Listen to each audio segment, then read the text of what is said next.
గద్వాల్ జిల్లా అల్లంపూర్ నియోజకవర్గంలో బీఆర్ఎస్ పార్టీకి గట్టి ఎదురుదెబ్బ తగిలింది. తెలంగాణ జనసేన రాష్ట్ర ఇన్ఛార్జ్ నేమూరి శంకర్ గౌడ్ ఆధ్వర్యంలో బీఆర్ఎస్ కు చెందిన పలువురు కీలక నాయకులు జనసేన పార్టీలో చేరారు. అల్లంపూర్ నియోజకవర్గానికి చెందిన బీఆర్ఎస్ యువజన నాయకుడు బోయా మహేష్ నాయుడుతో పాటు ఉప సర్పంచ్లు, వార్డు మెంబర్లు, ఇతర నాయకులు జనసేన పార్టీలో చేరారు.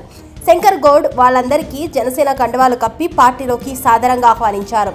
ఈ సందర్భంగా నేమూరి శంకర్ గౌడ్ మాట్లాడుతూ జనసేన పార్టీని గ్రామస్థాయి నుంచి బలోపేతం చేయడమే లక్ష్యంగా ప్రతి కార్యకర్త కష్టపడి పనిచేయాలని సూచించారు.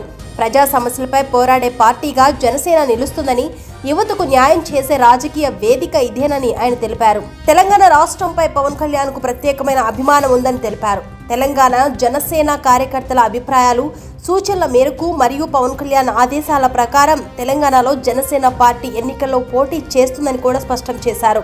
రానున్న ఎన్నికల్లో తెలంగాణలో జనసేన కీలక పాత్ర పోషించనుందని, ప్రజల మద్దతుతో పార్టీ మరింత బలోపేతం అవుతుందని ఆయన ఆశాభావం వ్యక్తం చేశారు. బీఆర్ఎస్ నుంచి జనసేనలోకి జరుగుతున్న చేరికలు కొనసాగుతాయని, అల్లంపూర్ నియోజకవర్గంలో రాజకీయ సమీకరణాలు మారనున్నాయని కూడా రాజకీయ విశ్లేషకులు అభిప్రాయపడుతున్నారు.